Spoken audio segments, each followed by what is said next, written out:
आक्रोश यात्रा पहुंची भैंसदेव। भाजपा सरकार पर गरजे कांग्रेसी। जनता की आवाज को सुनकर हम जन आक्रोश यात्रा कर रहे पचौड़ी। भाजपा की उल्टी गिनती शुरू। सुखदेव पाल से भाजपा की 22,000 घोषणा में से कितनी हुई पूरी, यह सब जानते हैं। भाजपा की अब उल्टी गिनती गिनना शुरू हो जाएंगी। उन्होंने कहा कि आज प्रदेश की जनता में कांग्रेस और कमलनाथ के लिए जोश है, क्योंकि 27 लाख किसानों का कर्ज माफ किया है, 87% लोगों का बिजली का बिल 100 रुपए से कम कर दिया, माफियाओं पर वार किया, मिलावटखोरों पर प्रहार किया और अब वचन पत्र दे रहे हैं कि 500 रुपए में गैस का सिलेंडर देंगे, 100 यूनिट तक बिजली बिल माफ कर देंगे, 200 यूनिट तक हाफ कर देंगे और बेटियों को 1500 रुपए प्रति माह का इंसाफ देंगे। किसानों को 5 हॉर्स पावर तक मोटर की बिजली मुफ्त देंगे। कर्मचारी को पुरानी पेंशन योजना का उपहार देंगे। पिछड़ों को 27% आरक्षण का लाभ देंगे, तो वहीं प्रदेश को जातिगत जनगणना का न्याय देंगे और किसानों का कर्ज माफ कर देंगे। जहां मध्य प्रदेश में चारों ओर भयंकर अराजकता, अपराध, भय, भ्रष्टाचार, लूट की खुली छूट है। आदिवासी, किसान, दलित, बेटियां, बच्चे, पिछड़े, नौजवान, सबकी जुबान पर बस एक ही बात है, शिवराज हटाओ, प्रदेश बचाओ। जन आक्रोश यात्रा में भैंसदेव विधायक धर्मो सिंह सिरियाम ने कहा कि ये यात्राएं 7 प्रदेश में करीब 15 दिन में 11,400 किलोमीटर की दूरी तय करेंगी। भैंसदेव से अंकित कुमार राठौर की रिपोर्ट।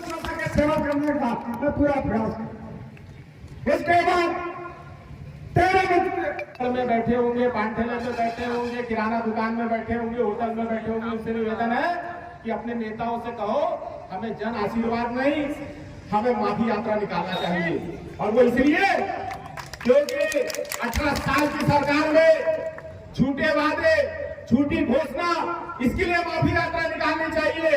18 साल में दलित आदिवासियों का अपमान करने के लिए माफी यात्रा निकालना चाहिए। 18 साल में किसानों को नंगा करके और दौड़ा दौड़ा के पीट कर और जेल में डालने के लिए माफी यात्रा निकालना चाहिए। 18 साल में युवा बेरोजगारों को ठगने के लिए माफी यात्रा निकालना चाहिए। 18 साल में 18 साल खत्म होते पर जब आखिरी में वोट लेने का टाइम आया, जब लाडली बहनों की याद आई, उसके लिए माननीय शिवराज सिंह को माफी यात्रा निकालना चाहिए। 18 साल में जो मुख्यमंत्री किसानों की आय दुगनी नहीं कर पाया, उसके लिए माफी यात्रा निकालना चाहिए। 18 साल तक जो ठेकेदारों से 50% कमीशन लिया गया, उसके लिए माफी यात्रा निकालना चाहिए। और ये काय का आशीर्वाद लेने आए भैया आप लोगों से। 19 सालों में हमारी खेती किसानी को अगर किसी ने बंटाधार किया है तो ये शिवराज सिंह और भारतीय जनता पार्टी की नीतियों ने किया है। हमारी खेती किसानी को बर्बाद करके रख दिया, हर किसान को कर्जे में लाके खड़ा कर दिया है। आज बीजेपी की नीतियों के कारण खेती की लागत बढ़ गई और हमारे माल को सही दाम नहीं मिल पाया, माल हमारा मरे के भाव में बिका और इसीलिए हमारा किसान कर्जे में आके खड़ा हो गया। साथियों, ये बीजेपी की असली गति और करनी है, क्योंकि खेती की लागत बढ़ गई, खाद महंगा, बीज महंगा, कृषि में काम आने वाले उपकरण महंगे, बिजली का बिल महंगा, खेती की लागत बढ़ गई और माल हमारा मरे के भाव में बिका।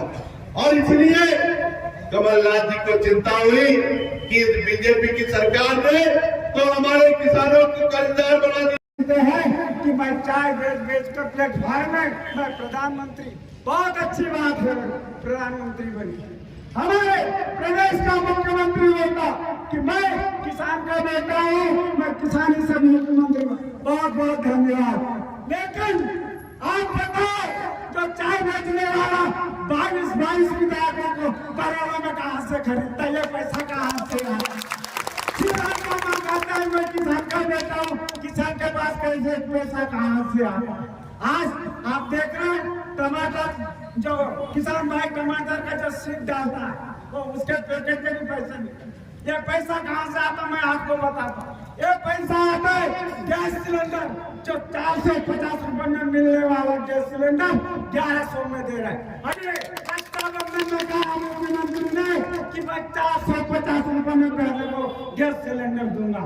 ये शिवराज ने कहा भैया इसकी कीमत 450 है, 1100 1200 ले रहा है, ये लूट रहा है। कितने की कीमत कम रुपए 100 रुपए पेट्रोल 80 रुपए कहाँ के का लोहा ये प्रधानमंत्री आवास नहीं बना रहा है, ये लोहा बेच रहा है लोहा। तो आप बताओ ग्रामीण क्षेत्रों में मकान बनाने वाला कर्जे में है 1,20,000 में क्या हो।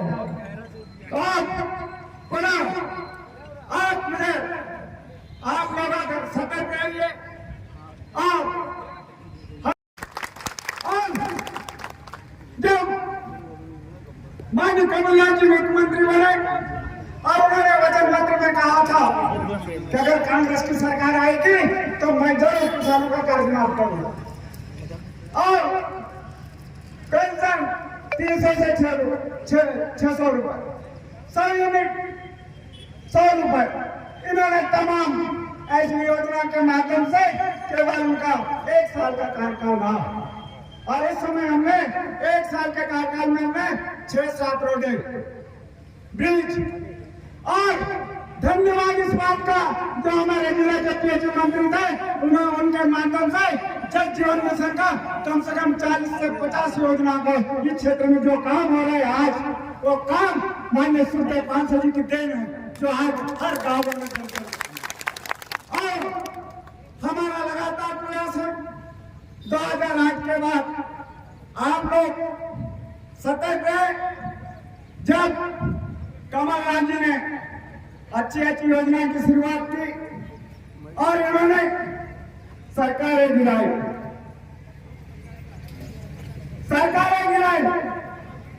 यही नहीं महाराष्ट्र में नहीं गिराई। मैं आपको बताना चाहता हूँ कि लच्चेदार भाषण देने वालों से आपको सतर्क रहना चाहिए। मैं आपको बताना करने का मौका मिला 15 साल से मेरा मन है आज जिस विश्वास से मुझे इस क्षेत्र की जनता की सेवा करने का अवसर दिया और ये क्षेत्र 250 किलोमीटर का क्षेत्र था। थोड़ा सा ध्यान देना सरकार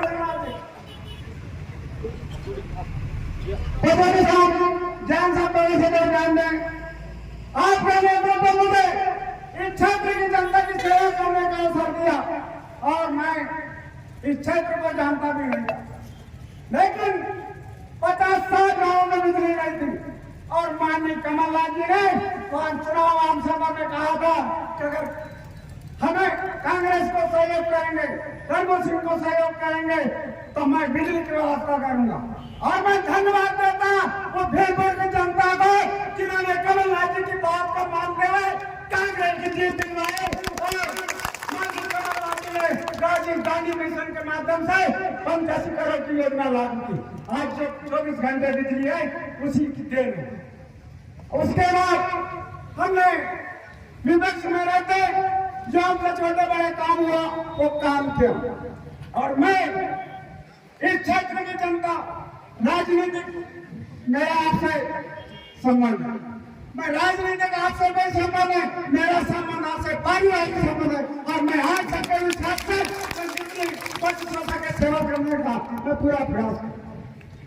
इसके बाद 13 टिकट मिले, हार का सामना करना पड़ा, लेकिन मैंने सोचा ये तो चुनाव हार जीत होती है, लेकिन मैंने 5 साल जो राजीव गांधी मिशन के जो शेष काम बचे थे उन कामों को पूरा करने का।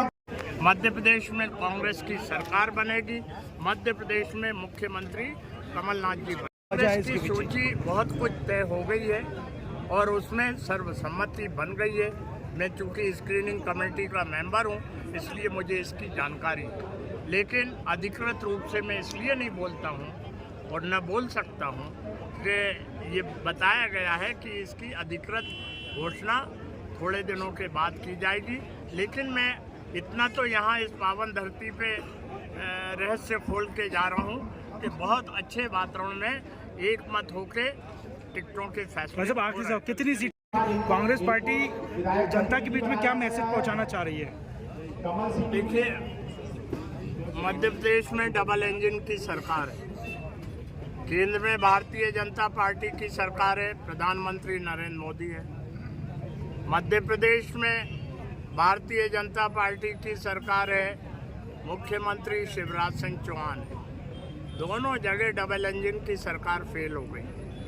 जो वादे नरेंद्र मोदी जी ने और शिवराज सिंह चौहान जी ने चुनाव के समय किए वो वादे पूरे नहीं हुए, और इसका असर ये हुआ है कि किसान परेशान है, नौजवान परेशान है, आम इंसान परेशान है, महिला असुरक्षित महसूस कर रही हैं, आदिवासी वर्ग अपने आप को ठगा महसूस कर रहा है। इन सब बातों से लोगों में असंतोष है, और वह असंतोष जो है वो आक्रोश में बदल गया है। इसके मद्देनजर हम ये जन आक्रोश यात्रा निकाल रहे हैं। वैसे आपने अपने उद्बोधन में हर बार बोला है कि शिवराज सिंह कंस है। देखो, बात क्या है कि मैं बहुत ही सनातन धर्म का पक्का मानने वाला हूँ।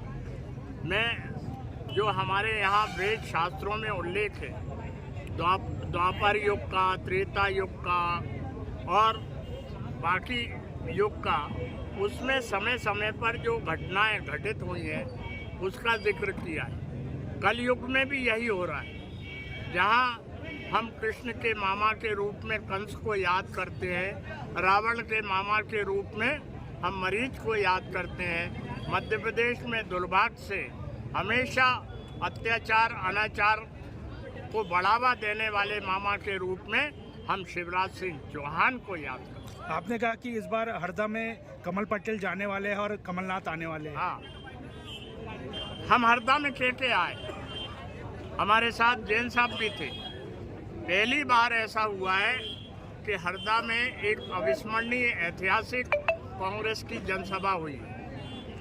दूसरा महत्वपूर्ण पहलू हरदा में ये हुआ कि वहाँ सारे जो नेता माने जाते हैं वो सब एक मंच पे थे, चाहे उसमें ओम पटेल जी हों, चाहे उसमें लक्ष्मी नारायण पवार जी हों, चाहे उसमें अवनी बंसल जी हों, और चाहे उसमें अन्य नेता हों। सब एक स्वर में बात कर रहे थे कि कमल पटेल को हराना है, पंजे को जिताना है, कमल के निशान को हराना है। भाई साहब, गुटबाजी कब खत्म होगी? आज भी गुटबाजी देखने को